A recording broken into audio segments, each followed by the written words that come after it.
Just in time for Super Tuesday, a breakthrough for Mitt Romney.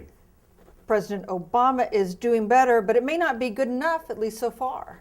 And Rush Limbaugh puts the spotlight on women and politics. I'm Frank Newport, Gallup editor-in-chief. I'm Susan Page, Washington Bureau Chief for USA Today. And this is Election Matters.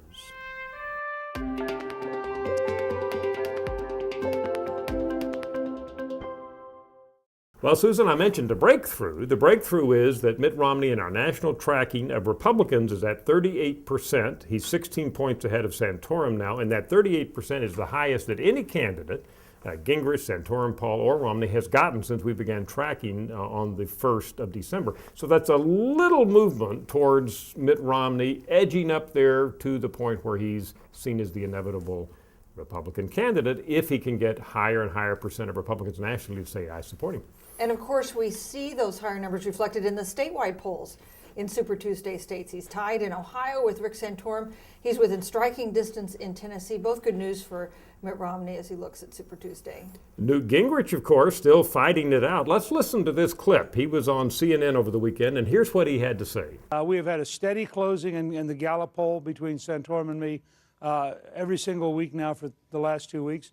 I'm very confident that in the largest state that's going to vote on Tuesday, Georgia, which has more delegates than any other state, we're going to win a very, very decisive victory. Well, it's good that Speaker Gingrich is following Gallup polling, of course, as everybody who's watching this does, but we really don't see it. He was, as Santorum came down, of course, Gingrich was getting closer in terms of second place status, but now actually it's starting to spread back out a little.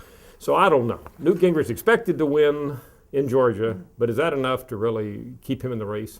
Well, we'll find out. I mean, in some ways, this is, again, good news for Mitt Romney because you have two candidates continuing to split the vote the vote from people who don't want to have Mitt Romney be the nominee. That's been good for him. We have Santorum and Gingrich fighting to be number 2 and 3, while Mitt Romney is coming out clearly, finally, as number 1. Now let's talk about the results. Everybody focuses on Ohio. Actually, they focus on Ohio in the general election, but as you mentioned at the outset, polling showing where Santorum was ahead significantly, like he was in our national polling, that's now too close to call. Romney's caught up. That's really a key, right? If Romney wins in Ohio, that really helps him move down that inevitability path, doesn't it? That's right. If he wins in Ohio, that's a big win. If he wins in Tennessee, in a way, that could be the coup de grace, because that means that Romney has defeated his two conservative opponents in a Sunbelt state that's very conservative. Did you see that video clip of Romney in Tennessee talking about Davy Crockett? I did Remember, not. you know the song, Yes. Davy from Tennessee. Tennessee's in there. Well, should he sing sang that. the whole Yeah. song. I'm not going to sing it here, but there's a nice clip. You can find it on YouTube of him talking to Tennessee voters. And of course, that would have to be Tennessee voters like 60 and over who remember Davy Crockett and Fess Parker. But nevertheless, Fess Parker, that's what he was doing. These guys all trying to go against Barack Obama. Now, you said getting closer, but not where he really needs to be. Well, Barack Obama is looking a little stronger. His approval rating got up to 48% in the Gallup poll this week, I guess, on 2 days, but has fallen back to 45% at the beginning of the week. You know, he's right between where presidents are when they win and when they lose. Yeah, we have a chart up there now that people are looking at.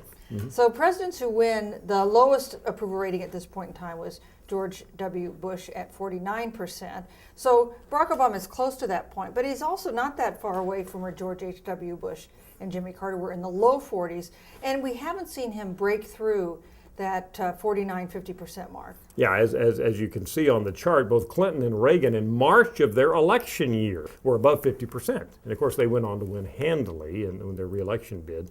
George W. right on the cusp, but he won in 2004. And then the other two guys you mentioned who lost, Bush Sr. and Carter, were way down in the low 40s. So Obama's certainly above where those latter two were. But as you say, depending on the day, he's not necessarily sustaining himself above 50% where he would like to be. And let's remember, this is a pretty good moment for Barack Obama because the Republicans are beating each other up. They're not united behind a candidate yet. So this should be a pretty good time for him. Now, we talked about none other than Rush Limbaugh, of course. He's spotlighted the whole thing about the contraceptive bill, you know, the ruling from the government that Obama got involved in and pulled back on, and the Catholics' hierarchy is certainly protested against.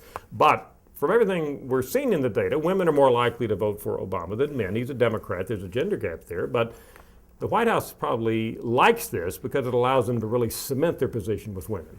You know, women, of course, with the gender gap, Romney is supported by a majority of men in our latest USA Today Gallup poll, Obama by a majority of women. And you can see the White House trying to take advantage of this. The president last week called Sandra Fluke, that Georgetown University law school student who was criticized. And he also decided to go deliver the commencement at Barnard College, which of course is an all-women's school. Yeah, he could have chosen Smith or something, but nevertheless, yeah, well, I guess that has two functions. He can cement his positioning among women that are more liberal, would vote for him anyhow, minority women who strongly vote for the Democratic candidate, and maybe pull those white independent women that he needs, suburban women, more in his direction, right? And the voters that might be repelled by this message are voters that were not going to vote for Barack Obama under any circumstances. A lot of talk about the presidential race, Susan. Briefly, our latest generic ballot, even.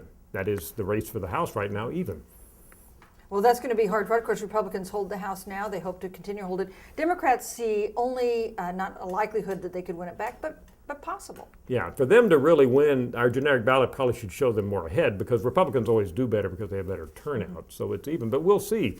Everybody's, the Senate, the House, the Democrats would like to, of course, take back the House. The Republicans would, of course, like to get the Senate. So, no. Yes, that's correct. Absolutely right. Yes, okay. Right.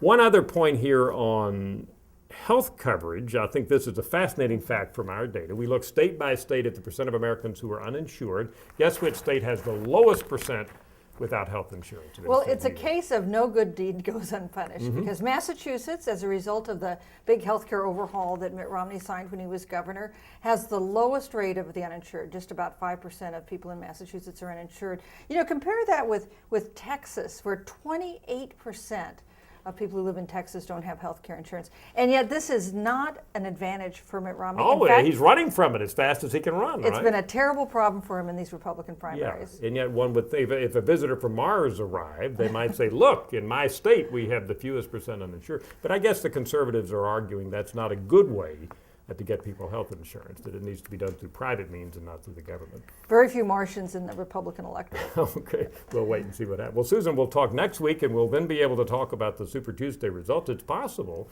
we may be a little more towards an inevitable Mitt Romney candidacy, but we've been surprised before. That's certainly true. When the voters get involved.